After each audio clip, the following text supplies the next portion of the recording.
A Bíblia é um livro que revela muito, mas em alguns momentos ela também escolhe não explicar tudo. Em vez de responder cada pergunta, ela deixa espaços em aberto. E são justamente esses silêncios que tornam certas histórias ainda mais intrigantes. Há personagens que aparecem em momentos importantes da narrativa sagrada, participam de cenas marcantes, influenciam acontecimentos decisivos e logo depois, desaparecem sem que o texto diga claramente o que houve com eles. Sem continuação, sem desfecho, sem qualquer detalhe adicional. Esse tipo de ausência não parece acidental. Pelo contrário, parece fazer parte da própria forma como a Escritura nos confronta, nos fazendo perceber que nem toda proximidade com o sagrado garante permanência na história. Entre esses personagens misteriosos está o jovem que fugiu na noite em que Jesus foi preso. A cena acontece em um dos momentos mais tensos do Evangelho. Jesus já havia saído com seus discípulos para o Getsêmani. Judas já estava em movimento, preparando a traição, e a atmosfera daquela noite era carregada por uma tensão silenciosa. Quando a multidão chega com tochas e armas, o cenário se transforma rapidamente em confusão. O beijo de Judas desencadeia o caos, os discípulos entram em desespero, Pedro reage com violência e, em meio a tudo isso, Marcos insere um detalhe que nenhum outro evangelista menciona. Surge um jovem anônimo, coberto apenas com um lençol, acompanhando tudo de perto. O mais curioso é que o texto não explica quem ele era, por que estava ali ou o que o levou a seguir Jesus naquela hora. Ele não fala nada, não tem nome, não recebe apresentação alguma. Apenas aparece. Então, quando tentam agarrá-lo, ele larga o lençol e foge nu pela noite. A cena é rápida, quase desconcertante, e desaparece tão depressa quanto surgiu. Nenhum outro trecho bíblico retoma esse personagem. Nenhum evangelho volta a citá-lo. Nenhuma carta apostólica esclarece sua identidade. Ao longo do tempo, muita gente sugeriu que esse jovem poderia ser o próprio Marcos, registrando discretamente sua própria presença no episódio. Outros pensaram que ele fosse algum seguidor que, acordado às pressas, saiu de casa para ver o que estava acontecendo. Mas tudo isso permanece no campo das suposições. A Escritura não confirma nada. Ela apenas registra sua presença e seu desaparecimento. E isso basta para criar um dos momentos mais enigmáticos da narrativa da prisão de Jesus. Outro caso que sempre desperta curiosidade é o dos magos do Oriente. Antes mesmo de Jesus iniciar seu ministério, antes de realizar milagres ou chamar discípulos, homens de terras distantes já se moviam em sua direção. Eles não pertenciam ao povo de Israel, não eram líderes religiosos de Jerusalém e não tinham relação aparente com a aliança estabelecida com o povo hebreu. Ainda assim, chegaram procurando pelo recém-nascido rei dos judeus. A Bíblia os apresenta de forma extremamente econômica. Não diz seus nomes, não informa exatamente de onde vieram, não explica sua posição social nem quantos eram. Apenas mostra que possuíam algum tipo de conhecimento que os levou a reconhecer um sinal no céu e a concluir que um rei havia nascido. A força dessa história está também naquilo que ela não explica. Como aqueles homens interpretaram a estrela? Por que tinham tanta convicção? Como entenderam que aquele sinal se referia ao nascimento de alguém em Israel? O texto não responde. Apenas mostra que eles sabiam. E esse saber é ainda mais impressionante porque contrasta com a apatia dos que viviam em Jerusalém. Os sacerdotes e escribas conheciam as profecias, sabiam onde o Messias deveria nascer, mas não se moveram. Já os magos, estrangeiros e de fora da aliança, enfrentaram distância, incerteza e perigo para encontrar a criança. Quando finalmente chegam a Belém, não encontram cenário de poder terreno. Não há palácio, exército ou coroação. Mesmo assim, se prostram. Reconhecem grandeza onde os olhos comuns talvez vissem apenas fragilidade. Oferecem ouro, incenso e mirra, presentes cheios de simbolismo, e depois somem da narrativa. O desaparecimento deles é tão intrigante quanto sua chegada. Após serem advertidos em sonho para não voltarem a Herodes, seguem por outro caminho e nunca mais são mencionados pelo texto bíblico. Não sabemos se retornaram à sua terra profundamente transformados, se contaram a outros o que haviam presenciado, se compreenderam plenamente quem era aquele menino ou se passaram o resto da vida refletindo sobre aquela viagem. A tradição tentou preencher essas lacunas. Deu nomes a eles, chamou-os de reis, fixou o número em 3. Mas a Bíblia não faz nada disso. Ela mantém um mistério. Eles entram na história como testemunhas improváveis da chegada do Messias e desaparecem logo depois, deixando uma marca forte, mas sem continuação narrativa. No Antigo Testamento, 2 nomes pouco lembrados também aparecem de forma breve e desconcertante: Eldade e Medade. O povo de Israel atravessava um momento de desgaste no deserto. A pressão sobre Moisés era grande, as queixas se multiplicavam e a condução daquela multidão parecia cada vez mais pesada. Foi então que Deus mandou separar 70 anciãos para auxiliarem na liderança. Eles deveriam se apresentar na tenda da congregação, lugar oficialmente associado ao encontro entre Deus e os líderes do povo. Quando o Espírito do Senhor repousa sobre esses homens, eles começam a profetizar, confirmando publicamente que haviam recebido uma capacitação divina. Mas a narrativa é quebrada por algo inesperado. 2 homens, que não estavam na tenda, também começam a profetizar no meio do acampamento. Seus nomes são registrados, Eldade e Medade. O detalhe causa surpresa porque eles não estavam no ambiente oficial da manifestação. Não participaram da cena principal diante dos olhos do povo, e ainda assim experimentaram a mesma ação do Espírito. Isso gera alvoroço. Um rapaz corre para avisar Moisés, como se algo fora de ordem estivesse acontecendo. Josué, preocupado, pede que Moisés os impeça. Aos olhos humanos, aquilo parecia uma ameaça à estrutura, uma quebra de hierarquia, um problema de controle. No entanto, a resposta de Moisés é uma das mais belas daquele contexto. Em vez de se sentir ameaçado, ele reconhece que Deus estava agindo e declara que desejaria que todo o povo do Senhor profetizasse. E então, assim como surgiram, Eldade e Medade somem do relato.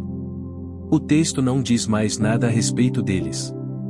Não informa se continuaram exercendo alguma função, se permaneceram em evidência, se enfrentaram rejeição, se tornaram líderes importantes ou se voltaram ao anonimato. A narrativa simplesmente segue adiante. Isso torna o episódio profundamente significativo, porque esses 2 homens se tornam exemplo de uma ação divina que escapa aos limites da expectativa humana. Deus agiu fora do formato esperado, e os instrumentos dessa ação desapareceram sem explicação posterior. Permanecem como um lembrete de que o Senhor não está preso às estruturas que os homens consideram indispensáveis. Outro personagem que cruza o centro da história cristã e depois some é Simão de Cirene. A caminho do Gólgota, Jesus já estava fisicamente exausto. Depois de ser julgado, espancado e humilhado, ele seguia carregando a cruz sob enorme sofrimento. Os soldados precisavam que a execução prosseguisse sem atraso, e nesse contexto um homem que vinha do campo foi forçado a carregar a cruz de Cristo. Esse homem era Simão, natural de Cirene.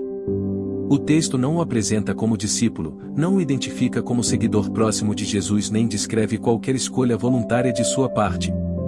Pelo contrário, tudo indica que foi uma convocação abrupta, imposta pela força. Esse detalhe torna a cena ainda mais impactante. Simão não entrou naquela história porque decidiu participar, ele foi constrangido a tocar o instrumento da morte de Jesus. Em poucos instantes, viu-se ligado ao momento mais decisivo da fé cristã. Ele carregou a cruz de alguém que mudaria o curso da humanidade. E mesmo assim, depois disso, quase nada mais é dito. Marcos acrescenta que ele era pai de Alexandre e Rufo, o que pode sugerir que sua família era conhecida entre os cristãos primitivos. Isso abre margem para pensar que o encontro com Jesus tenha deixado marcas profundas em sua casa. No entanto, a Bíblia não desenvolve essa possibilidade. Não relata sua reação, não registra suas palavras, não mostra se ele se tornou discípulo, se ficou perto da cruz ou se retornou à sua vida comum em silêncio. O fato de um homem tão diretamente ligado a um dos momentos mais solenes do Evangelho desaparecer logo depois é impressionante. Simão tocou, de maneira literal, o peso da cruz, andou atrás de Cristo, ainda que por imposição. Esteve fisicamente envolvido em um dos acontecimentos centrais da redenção. E, mesmo assim, o texto escolhe não narrar o restante de sua trajetória. O silêncio em torno dele nos força a perceber que há encontros com o sagrado que não recebem continuidade escrita, ainda que tenham sido intensos e inesquecíveis. Na mesma noite da prisão de Jesus, outro homem surge num momento dramático e depois desaparece, Malco, o servo do sumo sacerdote. Quando os homens chegam ao Getsêmani para prender Jesus, a tensão explode. Um dos discípulos, agindo impulsivamente, usa a espada e atinge a orelha daquele servo. João nos informa seu nome, algo raro para personagens tão secundários, ele se chamava Malco. Ele não era um comandante, não era um sacerdote, não era um soldado romano. Era um servo, alguém subordinado à estrutura religiosa, presente ali provavelmente cumprindo ordens. É justamente por isso que seu caso chama a atenção. No meio da violência, ele se torna alvo direto do conflito. Sua dor é concreta, seu sangue é real, e o cenário caminhava para uma escalada ainda maior. Mas então Jesus, o próprio homem que estava sendo preso, interrompe a violência e cura instantaneamente a orelha de Malco. É um milagre impressionante, ainda mais pelo contexto em que acontece. Não se trata de uma cura realizada em ambiente favorável, diante de pessoas receptivas. É um ato de misericórdia concedido em favor de alguém associado ao grupo que veio capturá-lo. Jesus toca o ferido e restaura o dano no exato momento em que caminha para ser condenado. Qual foi a reação de Malco? O texto não diz. Ele acreditou? Ficou em choque? Voltou diferente para casa? Passou a refletir sobre Jesus? Continuou servindo aos mesmos líderes sem qualquer mudança interior? A Escritura não responde. Depois daquela noite, seu nome desaparece completamente. Não surge nos julgamentos, não aparece em Atos, não é lembrado nas cartas. Um homem que experimentou no próprio corpo o poder curador de Cristo é, em seguida, engolido pelo silêncio narrativo. E isso faz sua história ser ainda mais perturbadora. Nem mesmo uma experiência tão direta com o poder de Jesus levou necessariamente a uma trajetória registrada pela Bíblia. Ele viu, sentiu, recebeu misericórdia, mas não teve seu desfecho contado. Há também um desaparecimento coletivo no Novo Testamento que talvez seja ainda mais inquietante, o dos discípulos que deixaram de seguir Jesus. Muitas vezes, ao pensar nos discípulos, nossa mente vai direto aos 12. Mas os evangelhos mostram que havia um grupo mais amplo de seguidores acompanhando Jesus, ouvindo seus ensinamentos e testemunhando seus sinais. Eram pessoas que, em algum nível, caminhavam com ele, aprendiam com ele e pareciam interessadas em sua mensagem. No entanto, houve um momento em que suas palavras se tornaram difíceis demais para muitos deles. Quando Jesus falou de maneira profunda e espiritualmente exigente, usando linguagem que confrontava expectativas humanas, parte daqueles discípulos reagiu negativamente. O Evangelho registra que muitos acharam duro aquele discurso. A exigência espiritual das palavras de Cristo ultrapassou o que estavam dispostos a aceitar. E então acontece algo triste, muitos dos seus discípulos voltaram atrás e deixaram de andar com ele. Não é um abandono pequeno. É uma retirada significativa.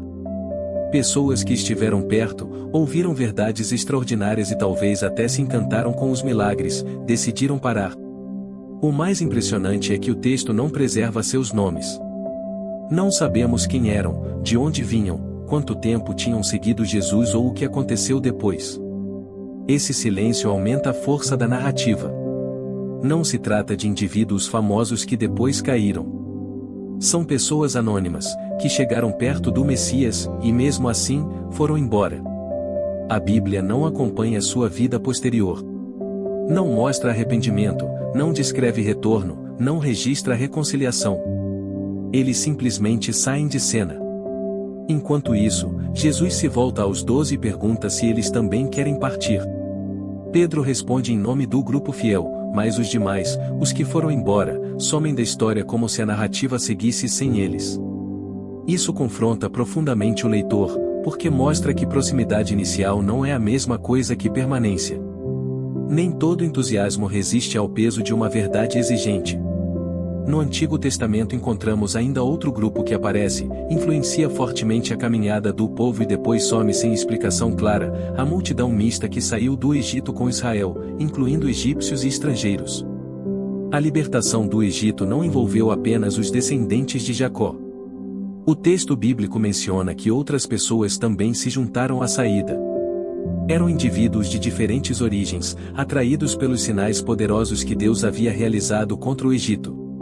Eles viram as pragas, viram a derrota de Faraó, acompanharam a travessia e passaram a fazer parte, ao menos externamente, daquela grande jornada rumo à Terra Prometida.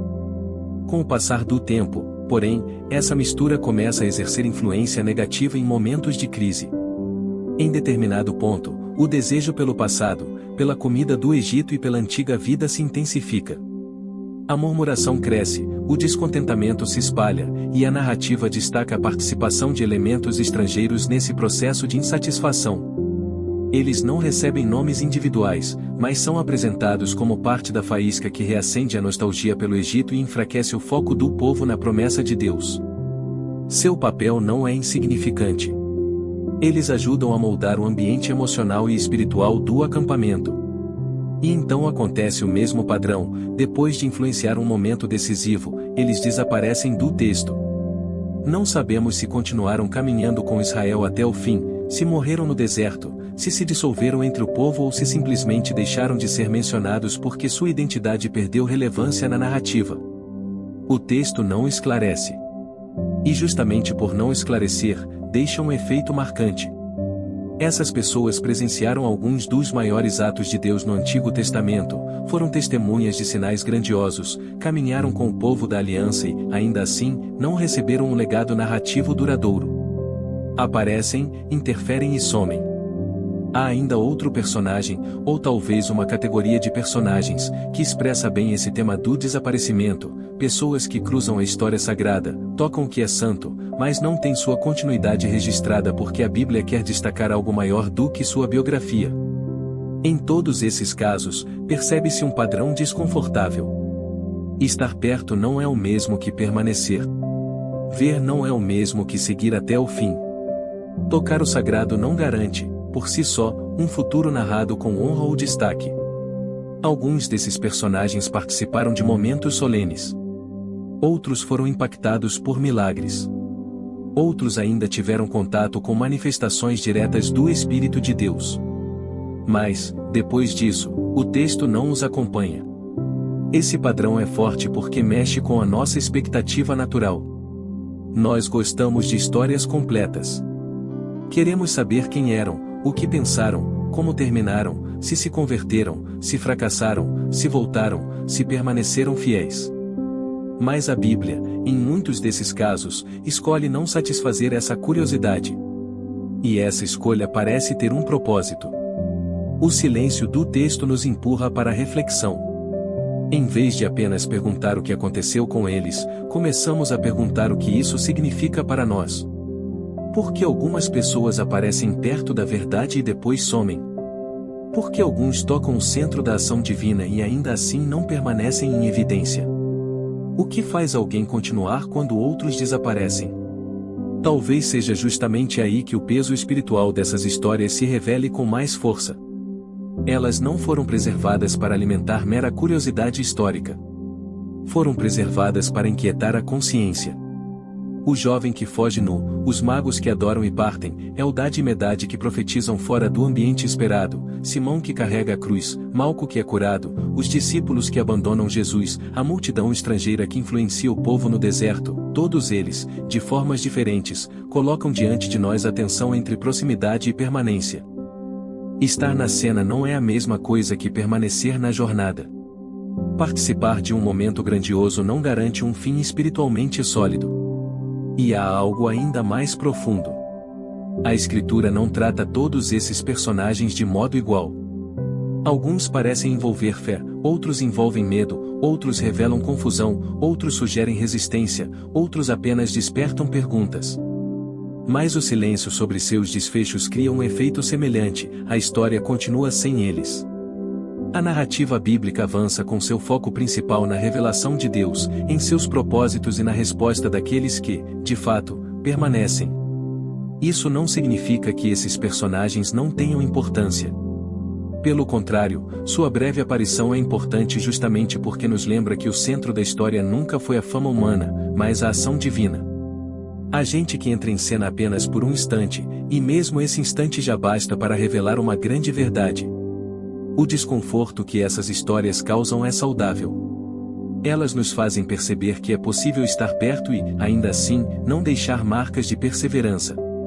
É possível ouvir palavras poderosas e ainda recuar. É possível ver milagres e continuar sem um destino espiritual conhecido. É possível ser usado num momento específico sem que isso signifique uma trajetória inteira de permanência. A Bíblia não exalta o simples fato de aparecer na cena, ela valoriza o permanecer, o seguir, o continuar quando a verdade exige profundidade. Por isso, esses desaparecimentos silenciosos funcionam como espelhos. Eles nos obrigam a olhar para nossa própria jornada. No fim das contas, talvez a pergunta mais importante não seja quem exatamente eram essas pessoas? Ou o que aconteceu com elas depois, embora isso seja fascinante.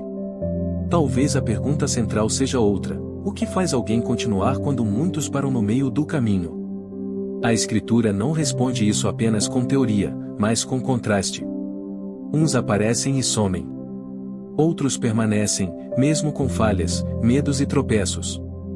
Alguns recuam quando a mensagem pesa. Outros seguem adiante porque reconhecem que só Cristo tem palavras de vida eterna. E é nesse contraste que o texto ganha força espiritual. Essas histórias nos lembram que o maior risco não é apenas errar, tropeçar ou passar por momentos de crise. O maior risco pode ser desaparecer. Caminhar tão perto da verdade e, ainda assim, terminar em silêncio. Estar diante do sagrado e não deixar que isso produza permanência. Aproximar-se da luz, mesmo assim, voltar ao anonimato espiritual. O texto bíblico, ao deixar essas lacunas, parece nos advertir sem necessidade de longos discursos. Ele mostra pessoas que cruzaram o cenário da revelação e depois sumiram, e com isso nos faz pensar no tipo de resposta que temos dado à presença de Deus. Por isso, o silêncio da Bíblia nesses casos não é vazio. É uma forma de ensino. Ele nos obriga a desacelerar, a refletir e a perceber que nem tudo o que importa será contado com detalhes. Alguns personagens entram na narrativa apenas para apontar para uma verdade maior do que eles mesmos. E talvez essa verdade seja justamente esta: não basta estar por perto. Não basta admirar, tocar, ouvir ou participar por algum tempo.